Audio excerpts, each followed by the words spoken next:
This video will cover the New York City Police Department. I'm Nicholas, and you're watching the Law Enforcement Agency Information Channel.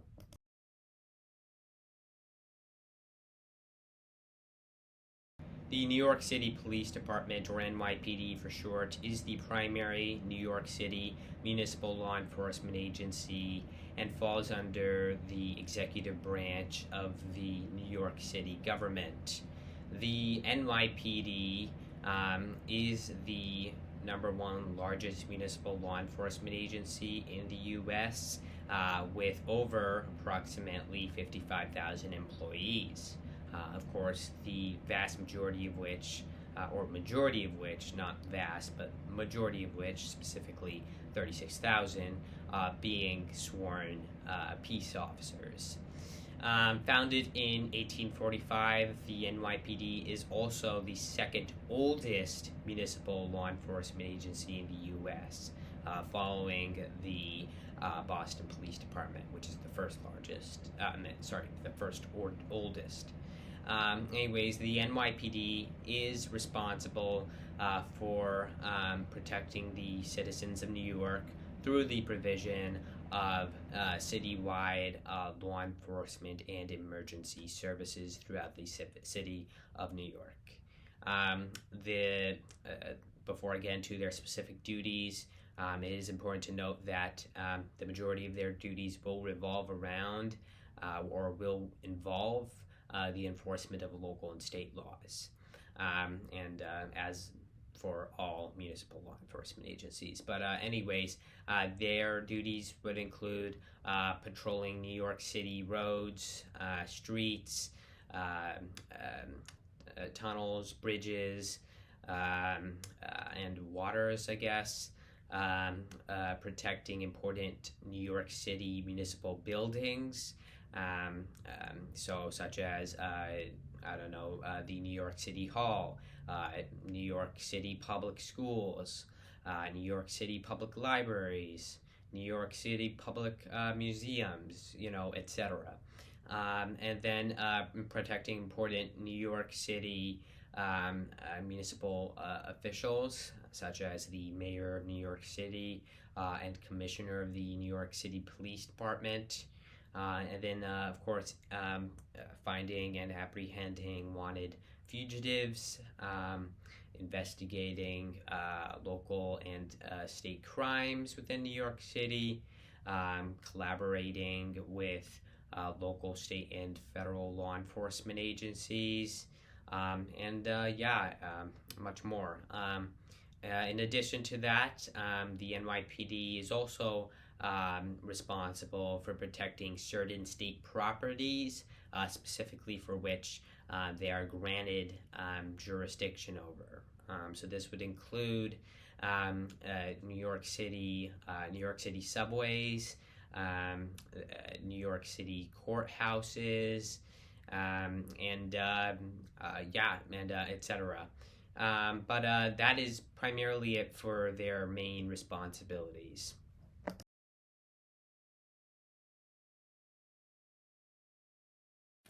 Prior to the establishment of the NYPD in 1844, the New York State government, specifically New York State legislatures, established the Municipal Police Act, which was essentially an act that allowed municipalities in the state of New York, such as New York City, to establish their own de facto municipal police departments.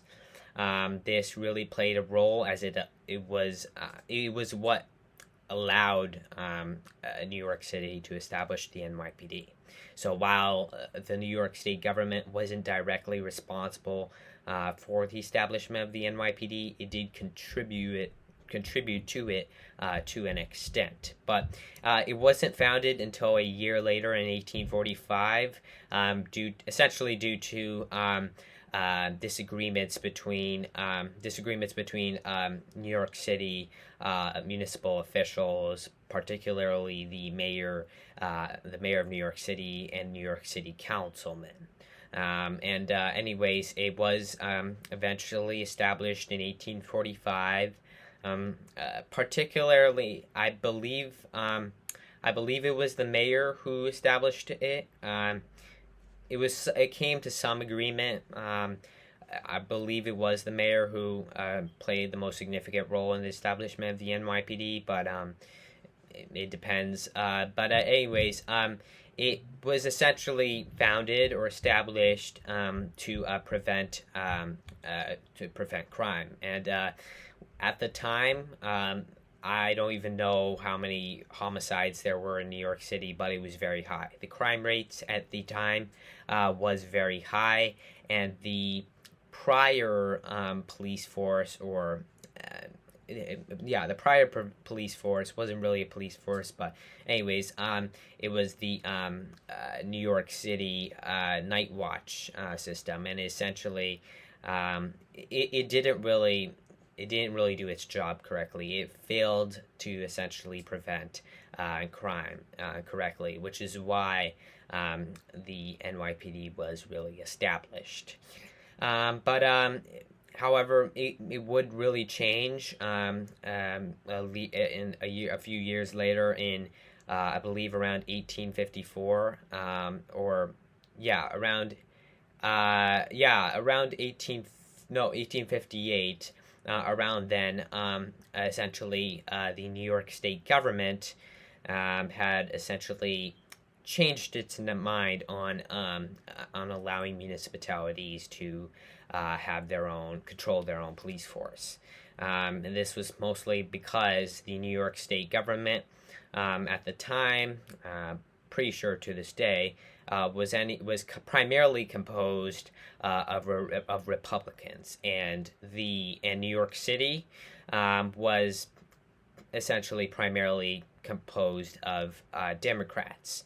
So the New York State government, specifically New York State legislatures, did not like the fact municipalities had so much control over policing. So what they did essentially, and this really pissed off municipalities like New York City, was they established a act known as the Metropolitan Police Act, which essentially was made to order municipalities to dissolve their prior municipal police force, which in the NYPD's case would be the NYPD, or in New York City's case would be the NYPD, and essentially change their primary policing system, or replace. They would essentially, the Metropolitan Police Act. It basically it required municipalities to dissolve their municipal police force, and essentially it would be replaced by a state-controlled metropolitan police force. And what was really the problem here is that it was state-controlled. That meant that it was controlled by the state of New York and not the municipalities. And New York City was pretty much the first one to take action, because essentially what happened after that was basically the mayor, he influenced or encouraged members of the NYPD to take action, stay on duty. He essentially told them or influenced them to rebel against the state-controlled metropolitans if they came anywhere close to New York City, and that actually happened. Of course, they came to New York City no matter what. So that was really what led led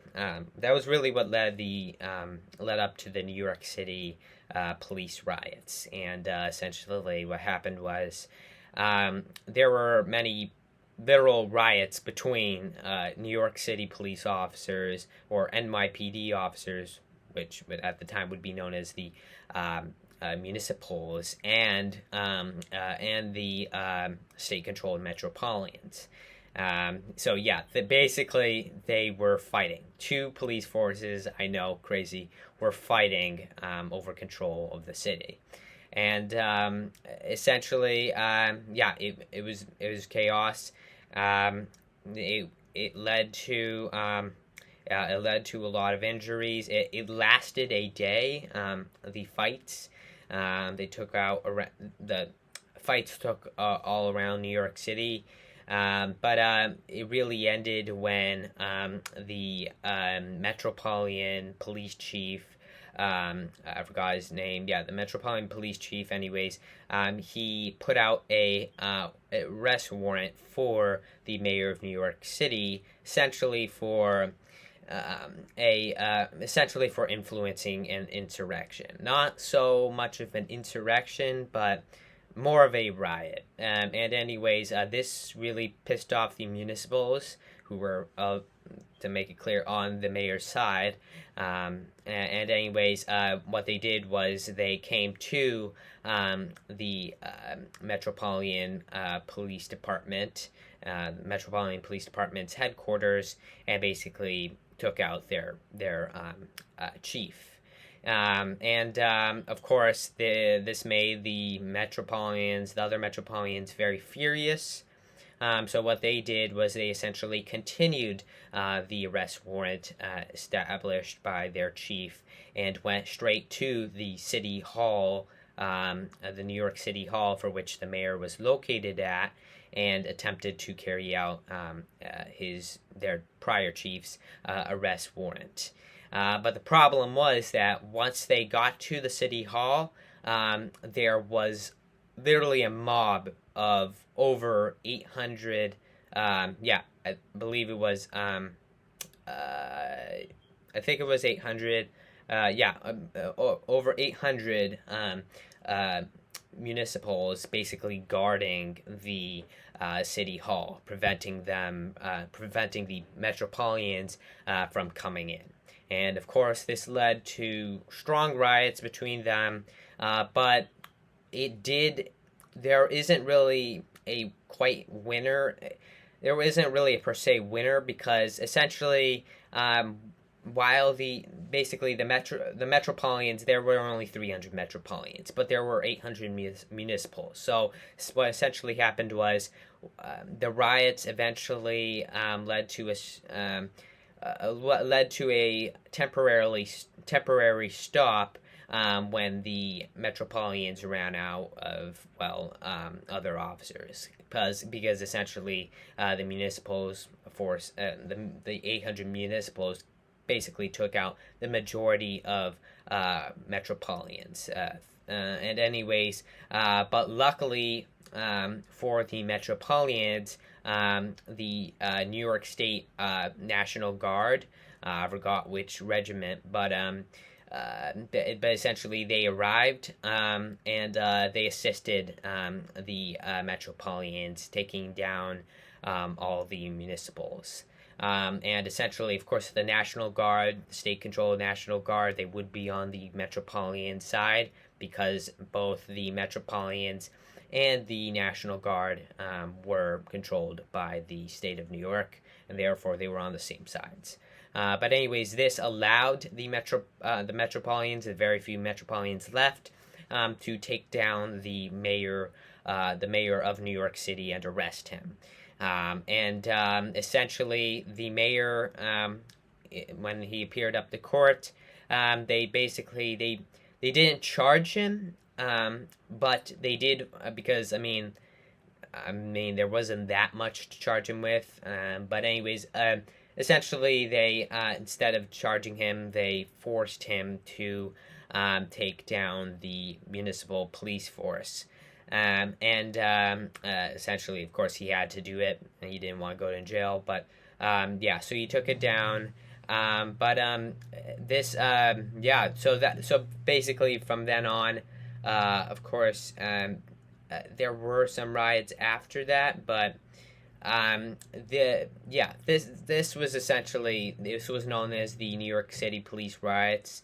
The New York City Police Riots, just the concept of it is very similar to that of the January 6th or 7th we got attacks. Essentially it's because both were politically motivated acts against or for, in order to basically, they were both politically motivated violent attacks. Yeah. But anyways, that's really it for their primary history surrounding their establishment.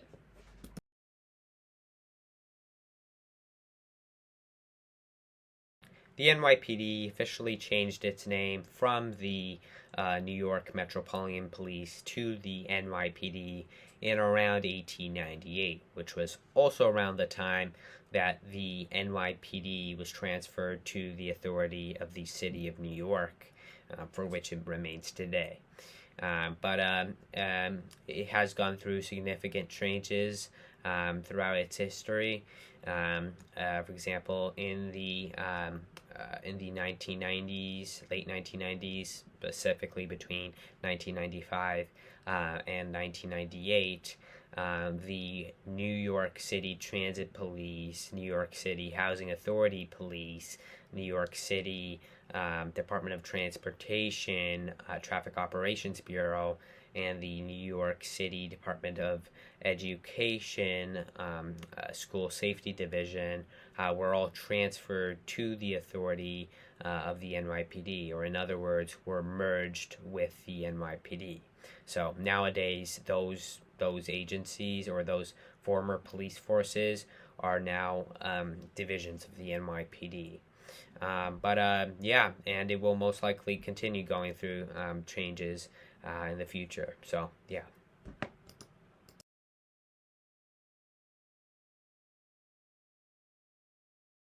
When it comes to the Civil War, while the NYPD did not play a very significant role in the actual war itself, it did absolutely play a role in the New York draft riots, primarily in preventing the riots or controlling the riots. And essentially, for those who don't know, the New York draft riots were basically a bunch of riots in New York City that were basically against the federal government's draft to fight in the Civil War. Particularly, or specifically, the federal government was basically requiring people, including in New York, to basically fight on the federal government side in the Civil War, or on the Union side. And of course, New York was one of the 25 Union states at the time, so they did, of course, target New York first, but essentially, yeah, so it led to riots. The NYPD, they very much played a significant role in preventing the riots, along with the help of the U.S. Army and New York National Guard, which at the time I believe was known as the New York State Militias or something. But anyways, the New York, again, it was one of the 25 Union states, which, for those who don't know, the Union states were essentially they were essentially the good states during the Civil War. They were fighting on the federal government's side. They were fighting on the federal government's side to end slavery. So they were fighting to end slavery on the side of the federal government, working with the federal government, or they were the Union states were essentially the loyal states to the federal government. They remained loyal throughout the Civil War and fought on the side of the federal government to abolish slavery. Yeah, in fact, actually, Union states after the Civil War were actually rewarded by the federal government for fighting on their side in the Civil War. Of course, the Confederate states were not, but that was one of the benefits of being a Union state during the Civil War.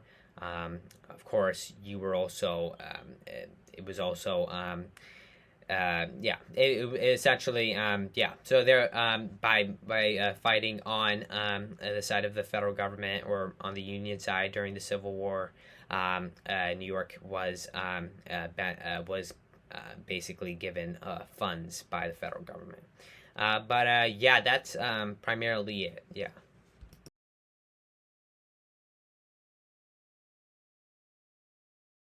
The NYPD played a significant role during 9/11 and its aftermath, particularly in search and rescue and people. Evacuating people.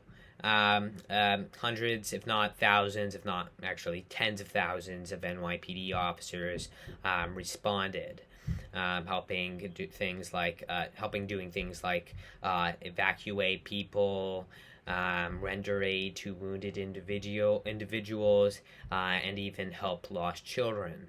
In fact, it is estimated that the NYPD, along with other first responders, contributed to the savior of over approximately 20,000 lives, which is pretty crazy to think about. And considering the NYPD is the primary law enforcement agency for the city of New York, it definitely played a significant contribution to the savior of those 20,000 lives. And again, many NYPD officers responded. And in fact, due to the NYPD's role in helping people during 9/11, it received much more respect from people around the world, especially New York City residents who were impacted during 9/11. So nowadays, the NYPD has much more respect than it used to, essentially. Again, of course, not. There were also some negatives, of course, to the NYPD's response during 9/11. It had multiple issues during 9/11. Many of which it was criticized for. Again, not everything was great for the NYPD during 9/11. For example, one of the most famous mistakes or issues with the NYPD's response during 9/11 was basically its failure to properly communicate with fellow first responders. Essentially, it received a lot of criticization for this. Because it did significantly affect the NYPD's emergency response status. But in my personal opinion, I don't think it should have been the officers who were blamed for this, but rather the department, because essentially, the real thing that happened was essentially. The NYPD at the time essentially had a very bad radio system. The radio system the NYPD followed during 9/11 was a conventional or singular department radio system, meaning it could only communicate with its own department. This still goes on to this day. I believe the NYPD has improved their radio system since, but it does still go on to this day, not only with the NYPD, but with other departments too. The problem is essentially that departments want a singular department radio system for their own department, and basically some police departments are very picky on who they collaborate or coordinate with. Some departments don't like coordinating with other first responders, so they just limit them off their radio system. In this case, during 9/11, that was probably what the NYPD was trying to do. Anyways, this significantly backfired because it did impact the NYPD's it significantly impacted the way the NYPD responded and their ability to respond. It took them much longer. For example, NYPD officers trying to save people in the World Trade Center during the attacks. or the Twin Towers. They couldn't coordinate with other first responders like the FDNY. That really impacted their ability to know, where are these wounded individuals, and how do I save them. That really impacted it. And but the real reason why I said it's the department's fault, not the officers' fault, is because the officers have no control of their radio system. It is the department's choice whether to have a single department radio system or a multi-department radio system. So, if anything, it should be the department who is blamed for it, not the NYPD officers, because they were doing everything right that they could. There was nothing they could do otherwise. It was really the department's fault for not for using a single department radio system. So but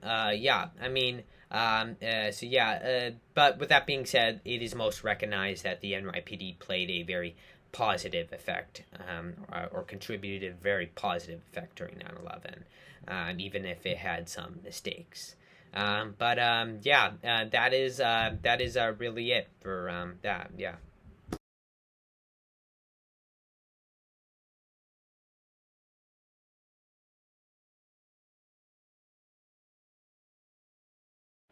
The first black NYPD police officer was Samuel Battle, who was hired in 1911. Battle worked very hard.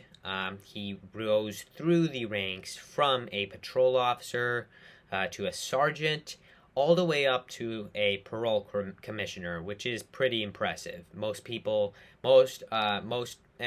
police officers don't even make it to sergeant or lieutenant, for that matter. It's pretty impressive that he was able to make it all the way up to a parole commissioner, which is a very high rank. Anyways, when it comes to women in the NYPD, the first female NYPD police officer was Isabel Goodman, who was hired in 1912, 1 year after Battle. Essentially, she was hired as a police detective, charged with essentially investigating a bank robbery. So they, I'm not really sure why. I'm not really sure what she was tasked with during that, or I just know that she was tasked with investigating a bank robbery. She most likely worked undercover during then. But the actual the first female NYPD officer was hired in 1918, and the first female NYPD commissioner was hired in 2022. That's a bit of history of the NYPD for you.